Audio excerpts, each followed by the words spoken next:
नहीं, स्पाइसी नदी में पानी पूरी। एक गांव में एक पानी पूरी का ठेला था। वहाँ हर रोज बहुत सारे लोग आते और पानी पूरी खाकर जाते। उसी गांव में कामेश नाम का व्यक्ति भी रहता था। वो बहुत बड़ा कंजूस था, साथ साथ वो मुंहफट भी था और चोरी की आदत थी। सब गांव वाले उसे कंजूस कामेश कह के बुलाते थे। वो पानी पूरी का दीवाना था। हर रोज वो पानी पूरी के ठेले के पास आता और पानी पूरी खा के जाता। वो ठेले वाला प्लेट में एक एक करके पानी पूरी डालता। थोड़ी देर बाद, ये क्या हो गया? अभी कहते हो कि प्लेट खत्म हो गया?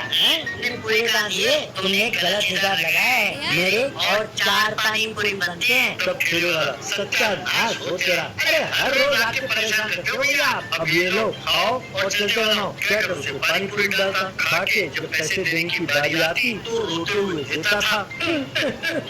ये लो भैया पैसे। यूं पैसे देता। तब ठेले वाला, अरे ऐसे क्यों रो रहे हो? जैसे कोई मर गया और तुम मातम मना रहे हो। तुम पैसे वही दे रहे हो ना जो पानी पूरी तुमने खाए हैं। तो ऐसे क्यों जता रहे हो जैसे पता नहीं किसी और का उधार तुम चुका रहे हो। दोबारा मेरे ठेले के पास आकर मारो ना, ठीक नहीं होगा कहते तो हाँ। यूं से डांटता। एक दिन कामेश पार्क में बेंच में बैठा था। तभी एक स्वामी जी वहाँ आए और उसके पास बैठने लगे। तो कामेश, आगे बढ़ेगा बैठे। तब स्वामी जी, क्या हुआ बेटे? तुम ऐसे नाराज क्यों हो रहे हो? तब कामेश, नाराज ना हूँ तो और क्या? माला पहनाओ, जाओ कहीं और किसी बेंच में बैठो। तब स्वामी जी, ये क्या बेटे? मैं यहाँ क्यों नहीं बैठ सकता? वैसे भी मेरे पैरों में बहुत दर्द है बेटा। इस बेंच के अलावा इस पार्क में और कोई बेंच भी तो नहीं है। तब कामेश, क्यों भाई? बोला तो समझ में नहीं आता। अगर बेंच ना हो तो जमीन पर बैठो। मेरे पास बैठने के लिए एक औकात चाहिए, औकात। तुम जैसे फकीर नहीं रह सकते मेरे पास। दफा हो जाए यहाँ से।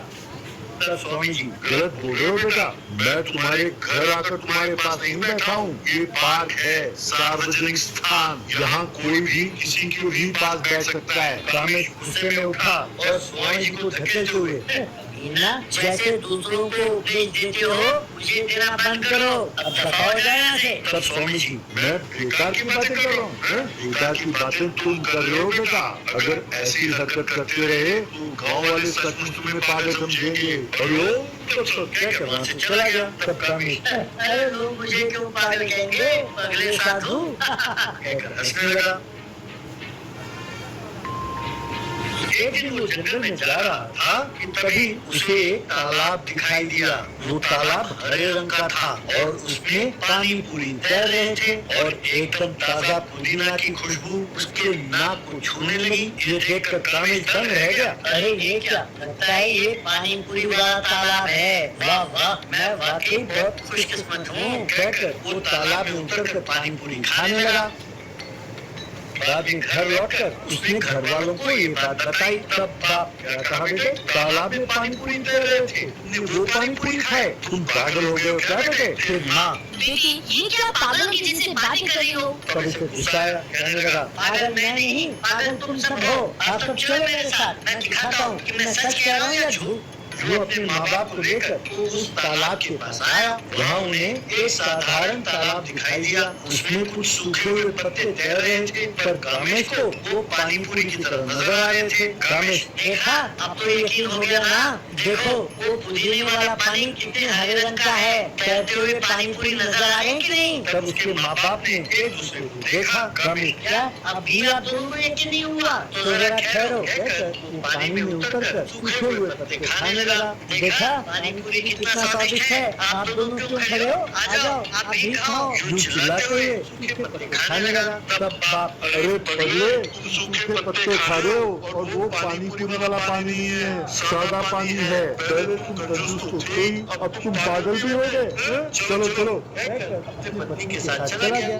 कामेश तालाब से बाहर निकला और कहने लगा, ये पागल कैसे हैं? लगता है ये दोनों पागल हो गए। बाप रे, अगर सबको पता चल गया कि यहाँ पानी पूरी वाला तालाब है तो सभी आके यहीं खाएंगे। किसी तरह मुझे यहाँ पैसे कमाने होंगे। यूं सोचकर उसने वहाँ एक बोर्ड लगाया, कामेश का पानी पूरी, तालाब में एंट्री केवल 100 रुपए, यूं लिखा था। फिर गाँव में गया और सब लोगों को अपने साथ लेकर उस तालाब के पास आया। लोगों ने वो बोर्ड पढ़ा और हैरान रह गए। वो तालाब में उतरकर सूखे पत्ते खाते हुए, अरे भाई आओ आओ, तुम सब भी पानी पूरी खाओ, एंट्री फीस केवल 100 रुपए है। आओ भाई आओ, जल्दी आओ। यूं आवाज देने लगा। तब एक आदमी, अरे तू पागल हो गया है क्या? अरे यार कोई पागल खाने को फोन लगाओ और इसे आके ले जाने को कहो। यूं एम्बुलेंस आई और उसे पकड़कर पागल खाने ले गई। यूं कामेश पागल खाने में भर्ती हो गया। दूर कहीं पहाड़ों में जो स्वामी जी तपस्या कर रहे थे, अपनी दिव्य दृष्टि से ये देखकर मुस्कुराने लगे।